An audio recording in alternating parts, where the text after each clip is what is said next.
Hey, it's Jason, the CEO of Brighter Utilities, and in this video I want to quickly talk about some of the rules you have to know about if you're going to be financing through the SBA. First rule, very simple, you can get equity in your deal by placing a seller finance loan into the capital stack that is on hold for the life of the first position loan. Take out your pen and paper and write this down. And I'm going to repeat it one more time because this is a little technical, but if you understand this, you're going to save yourself $5, $10, $50, even $100,000 in cash or more on your SBA loan. So the first real rule of the game here is as follows. You can get equity in your deal for up to 5% of the purchase price. And the way you do it is by taking the purchase price and whatever that price is that you negotiate with the seller, place 5% of that purchase price in a seller finance note that is on hold for the life of the first position SBA note. And then once you pay off your SBA note in full, you will then structure terms to pay off that seller finance note to the seller at, say, a 3-year term, fully amortized at 7% interest or whatever. But the point is yes, ultimately someday you're going to pay that. You'll pay it 10 years into the future in theory if you let your SBA note fully amortize, assuming it's an SBA 7A note. I don't mean to get ahead of everybody here, but my point is as follows. Get equity using the aforementioned structure, and that right there is how you're going to get away from paying in cash or putting cash down into your SBA deal. You can get 5% equity right out of the gate. Second rule, you need a total of 10% down on an SBA note. Now, half of that can come from the aforementioned strategy that we just discussed, right? So 5% can come from the seller finance note that is on hold for the life of the first position note, and then the other 5% can come in cash. It has to come in cash. But let's talk in number 3 about what forms of cash you can use and how you can really use it. Okay, so number 3. You can get the cash from a friend, from a family member, from an investor. You can give this individual equity in the deal, but you cannot pay that person out in a loan format. You cannot repay the equity investor if you use one. If you get the money from somebody else other than yourself, you cannot repay them in a formal loan structure, assuming you want to set that up before the deal closes. Now, between you, me, and the apple tree, once the deal closes, you can do basically whatever you want. I signed an SBA loan over a year ago. I've not talked to the SBA once.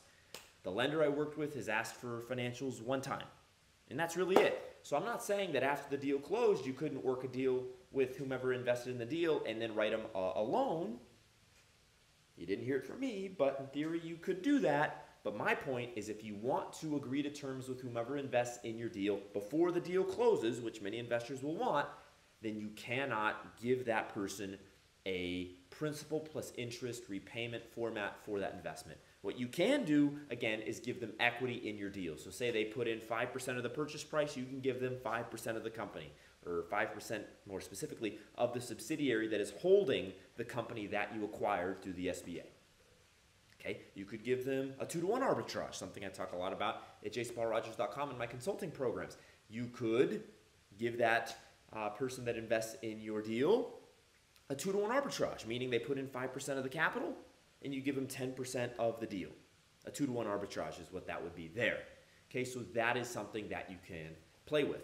But anyways, going on to number 4, you can also, on top of financing business acquisitions, which is something you can use for the SBA, and maybe this one should have been number 1, but we're just getting right into the nitty-gritty of this, okay? So besides financing business acquisitions, you can also finance the associated acquisition of a property that you want to operate your business out of.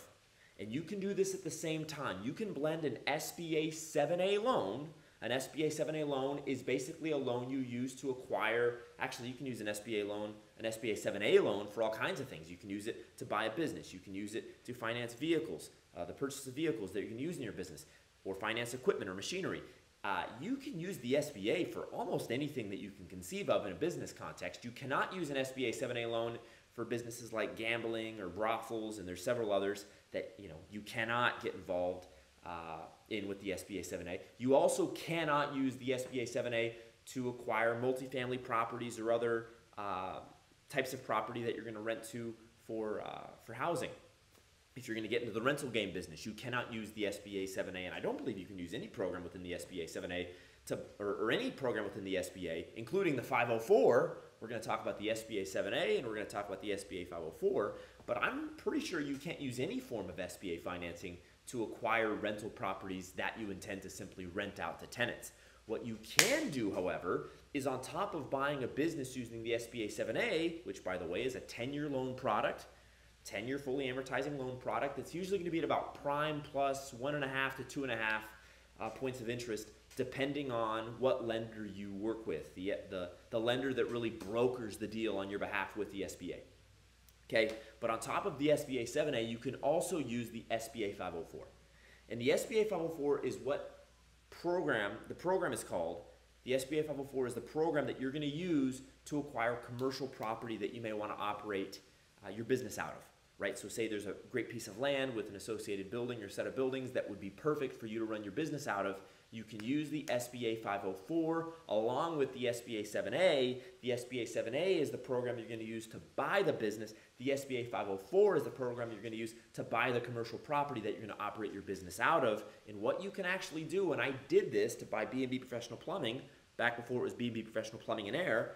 We added the HVAC businesses into the plumbing. But when we initially bought the plumbing business that was our foundational acquisition in Tampa Bay, we did a blended loan, which was basically we bought the business using the SBA 7A, and then we also bought the commercial property using the SBA 504. And what happened is the SBA 504 is fully amortized over 25 years. The SBA 7A is 10 years fully amortized. And so when we bought the two together, the loan got blended, and combined we got a 17-year fully amortized loan, right? Because they took the 10-year loan, they took the 25-year loan, and based on the valuation of the property versus the business, when they mushed together, the combined blended amortized rate or amortized length of the loan was 17 years in our deal. Okay, and you can do the same thing. And we closed that loan the same day. It was the same loan. It went to the sellers who sold us both their business and the associated property. That's the easiest, by the way, right there, is when the owner owns the property and you buy the two together on the same day. That's what we did. Lenders love that. The lender that's going to work with the SBA to get the deal done, they love that because the real estate collateralizes the loan, and then the loan, of course, is being based on cash flows. Excuse me here as I am getting a call. One sec. Okay, so that's really the punchline with the SBA 504. One sec. And the SBA 7A. Very last point. Okay, there are a ton of SBA lenders, and the key to all of this is talk to a bunch of them. Talk to a bunch of them. And associated with this final point is as follows. Remember that different lenders have different criteria, but the criteria that you need to care about, it's the criteria from the SBA themselves. SBA criteria. And be wary, because oftentimes specific commercial banks or specific lenders will conflate their terms and policies for lending with the SBA's, and they will blame their terms and policies on the SBA, acting like the SBA makes them do these kinds of things, when in many cases they don't. Okay, I can get in deeper detail on the SBA's policies associated with lending. I gave you some of those ideas here today, but the final point for you to take is as follows. Do make sure you talk to a bunch of lenders, and always be skeptical of specific banks telling you specific things about how they lend money, especially when they blame it on the SBA. I've heard of examples like, oh, you can't buy a business with the SBA if you don't hold the license yourself. That's not true. That's something lenders will say because they like whoever they give money to have the license needed to run the business, but that's not SBA policy, though there is some gray area on that. We can talk about that more in another video, but that's just an example I've heard of where lenders will act like nobody can buy a business if they don't hold a license according to the SBA, and that is not true. It's not true. But lenders will tell you that that's true and that that's SBA policy, and they are bullshitting you. Excuse the language, but it's true. All right, with that, that's enough for this video. If you've liked this one, thumbs up the video, share your comments below, subscribe to the channel for more business and M&A content, and I'll talk to you in the next video.